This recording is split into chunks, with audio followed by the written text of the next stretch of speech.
Good morning. It's a very grey day. Is he dribbling? Yeah. Is he eating? Yeah. Greedy bastard.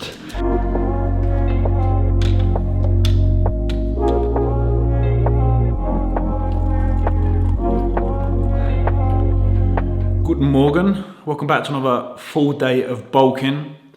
It's a great day today. It's getting a little bit better though. Excuse me. As I mentioned on Monday's Talking Heads video, been a few adjustments and changes to nutrition. So in today's video, I'm going to show you all my meals whereby we're prioritizing, again, non-ultra processed, but trying as best as possible to remove things like emulsifiers and gums, because a lot of the gluten-free and dairy-free products that I will or was using will have some of these hidden nasties in them. So sat down yesterday, which is always a good thing to do, is pre-supermarket shop, have a plan, sit down with MyFitnessPal, make sure your meals are in, and then go and get the shopping for a nice seamless food shop. So we'll be going through that today. Got an upper strength session. Let's get cracking.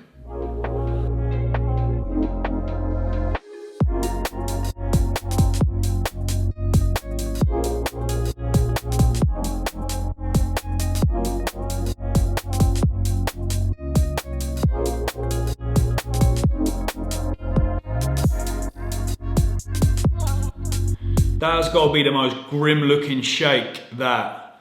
AG1, got some adaptogens, got some greens in there, we've got coconut oil. Don't eat, make sure you're not eating. But there's been like topical coconut oil for inflammatory bowel disease, whereby they actually use, I think, enemas, coconut oil enemas. Interesting.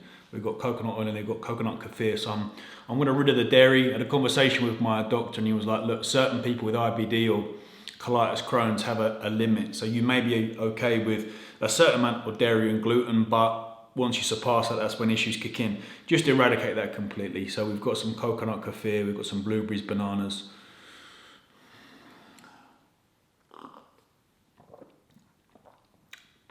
Oh, I'll tell you what that tastes like. Naked. That tastes like a naked green smoothie. That's good. So I'll sip on that, wrap up the next few check-ins, and then we shall have some proper food that don't look like mud. Meal number one is served. We've got 4 large eggs with 20 grams of olives and some feta. And then for carbs pre-workout, got 150 grams of some coconut yogurt. And we've got 100 grams of pineapple, 40 grams of dates, and some peanut butter. So that is kind of replacing my gluten-free toast that I'd usually be having for my carb source pre-training. Yo, yo, yo. Upper strength. I don't think we've been through one of these workouts just yet. Very basic, very simple. We have a chest-supported T-bar row, flat plate press, and an Arsenal press, and then I'll finish off with a little tricep dip and close grip bicep pull-up, 2 sets. But I feel good today. Had a good 90 sleep score. Last couple of nights have been very strong for me. Clawed back some sleep from the previous poor night's sleep last week. So yeah, 2 sets 6 to 8, 1 set 8 to 10. Last week hitting a 55, both for 8. So feel good, feel fueled. Let's take the 60 for a run. This Szechuan.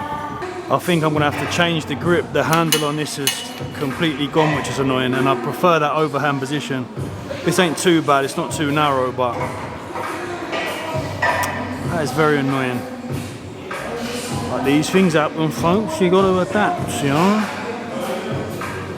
You got to adapt. Okay.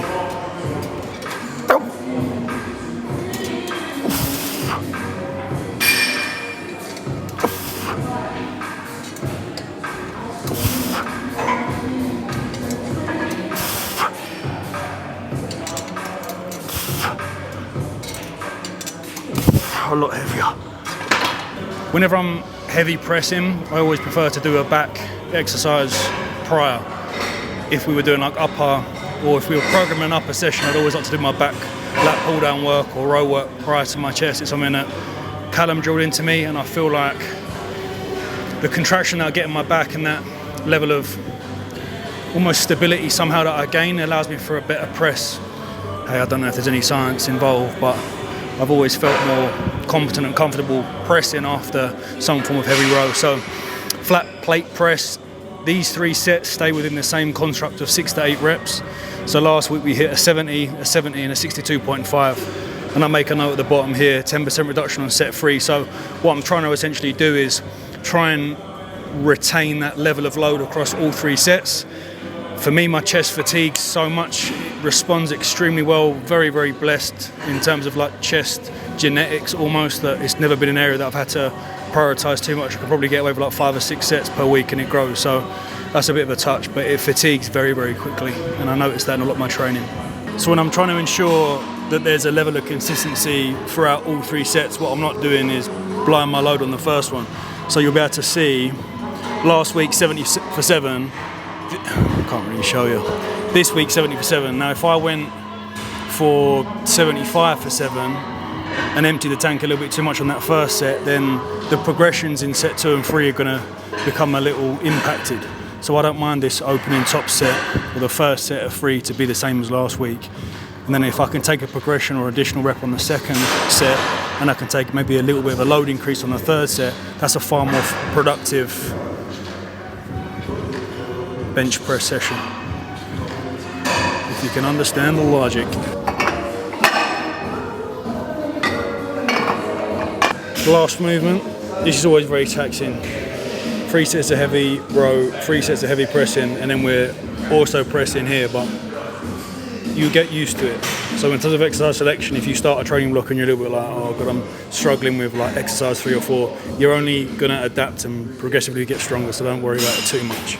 So Arsenal press, we've got 1 set 5 to 7, 2 sets 6 to 8. Progressions on this have admittedly been a little bit too slow, but we're squeezing out a few reps. Last week was all rep gain, so 7, 8 and 7. This week we've got 2.5 key on each side, so we'll see how we go. And if we can squeeze out 5 and then maybe stick on the 45 and get 8 reps on both those back off sets, and then I'll be happy.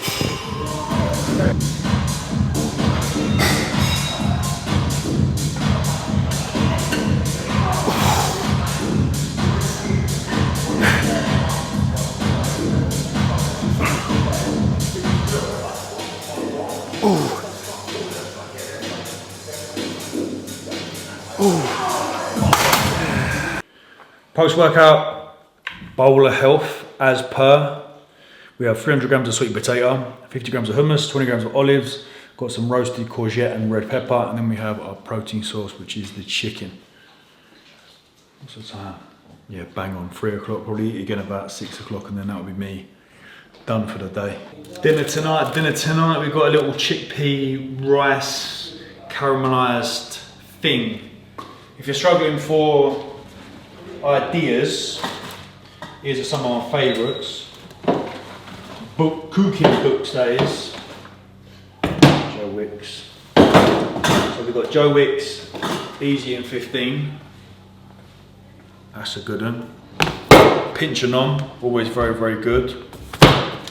Jamie Oliver, simple, single ingredients. Mob Kitchen, big fan. The GOAT, M the Nutritionist. Amazing. And then some Mediterranean stuff by Jamie. Right, so in here, I'm gonna go courgette, red onion, and some chickpeas. These are chickpeas that I used in the video. I slated the beans on toast. Red card rescinded. Red card rescinded? Yeah. Oh, Skelly? Yeah. Oh, after all that? Yeah. Ha So you can play City now if you want. Get in. Seasonings, don't be white. Going against my own race. I'm using my own race as a stereotype here. Season it all. A little bit of garam masala, a little bit of cumin and some curry powder. Chuck some rice in, Merchant Gourmet, brown, red and wild. And then so within that and the seasonings I had some maple syrup as well.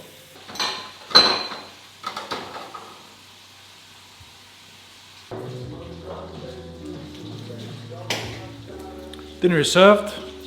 Like a brown caramelized rice chickpea red onion thing. Got some, with that cream, that's a coconut yogurt with lemon and some herbs.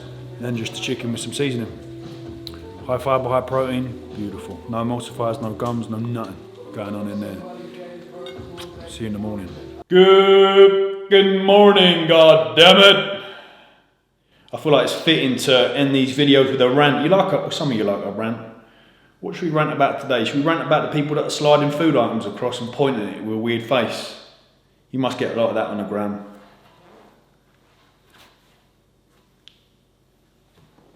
What's your point, caller?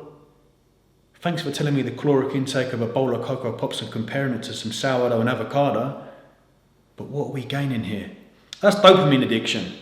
Because those sort of content posts go viral, and then what content creators do is they note down the posts that have gone viral, and then their whole page is just sliding food items across and providing absolutely no nuance at all.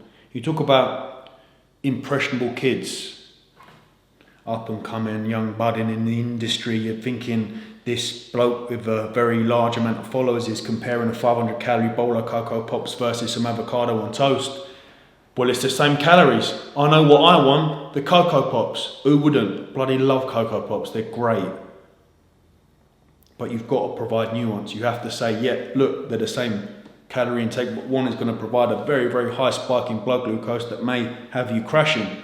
One is going to be filled with antioxidants, polyunsaturated fats, fibre, going to stabilise your blood glucose a hell of a lot better, which will then lead to less cravings later on in the day. We must be providing this information. It's not good enough. Don't be a slave to the algorithm. I said that on my Instagram page. And the two can be inclusive. If you're in a high demand in off season, you require carbohydrates alongside that rice-based cereal. Chuck in some fats, chuck in some protein.